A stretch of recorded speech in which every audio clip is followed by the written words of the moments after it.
I'm going to be telling you exactly how I'll be voting tomorrow on election day. Guess what? It's that magical time of year, or rather 2 or every 4 years, where we get to go to the ballot box and actually vote for our future.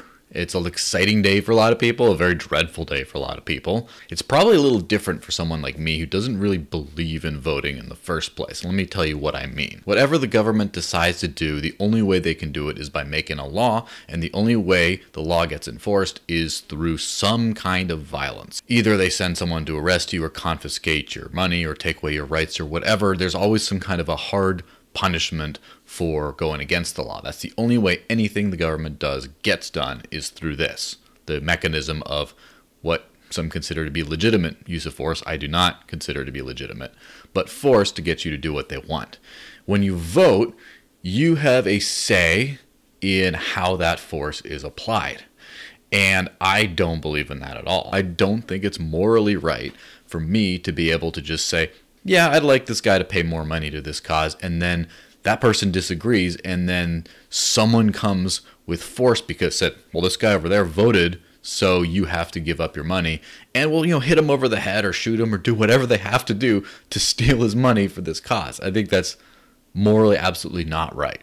So wait, how would I be voting if I don't believe in it? Well, if voting to take away people's rights and property is evil, then the only good way of voting would be to vote for the exact opposite, to vote to take away the power of voting.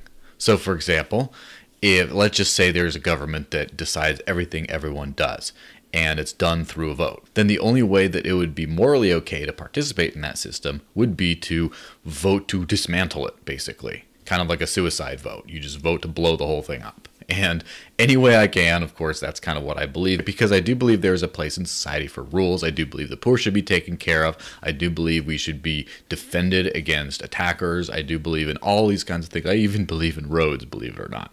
But I don't believe that doing it through the force of government is the best way of doing things. So that goes to my flowchart number 1, which is how can I, through my vote, decrease the size and scope of government in a meaningful way. And I'd like to hair split with this, that it's not the lesser or two evils kind of a situation where you have a bad outcome and a worse outcome and you vote for the just bad one because you just sort of settle. And then you perpetually settle and eventually you just get more and more evil. No, I'm not going to vote for the lesser of two evils. I will only vote for less evil. So say there's a, not perfect, but it's less evil than before versus not perfect, but a little bit more evil or even horrifically evil. It's clear what to vote for, right? Less evil. This sounds relatively achievable, but it's surprisingly tough to do. There's a lot of times when we get kind of baited into saying, hey, this will actually be less evil, but it's just the lesser evil. It's pretty stringent to actually find something where, okay, well, across the board and on average, this will create less evil in the world. The amount of evil will be less.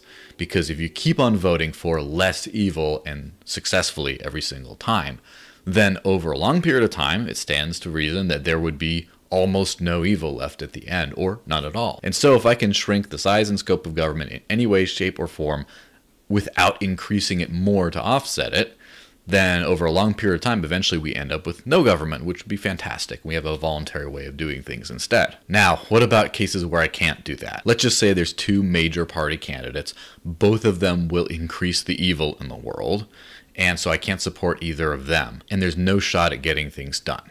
So, in that case, I default for the protest vote, which is I want my vote to send a message, which the message is I shouldn't even be voting. There's nothing, the system that I'm voting in is corrupt and terrible, and I want to somehow get that message across. Now, there's a few different ways people can do this. They can vote for a write-in. They can write in taxation is theft or something like that.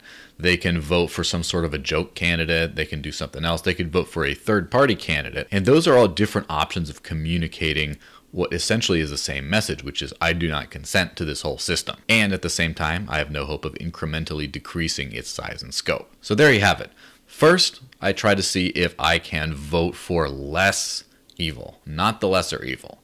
And if that isn't possible, then number 2, I will go straight to how can I make it obvious by my vote that I do not consent to this system at all? How can I increase the billboard that is let's all be free and not have this? And I'd like to wrap up real quick by saying whatever happens tomorrow, we're all probably going to be okay. And we can all keep on fighting for freedom in various ways and enjoying our lives in various ways that have nothing to do with the results of the election. It's not a stamp on things. If you win whatever you want to do, it's not over by a long shot. And if you lose, it's definitely not over. Now tell me, what criteria do you guys use to vote? I would like to know, because I'm open to being wrong with mine, or hopefully I can inspire some people who kind of didn't know how best to vote, or if at all, how they would best use their one vote to advance a free world and a free society. So let me know, and I'll see you guys next time.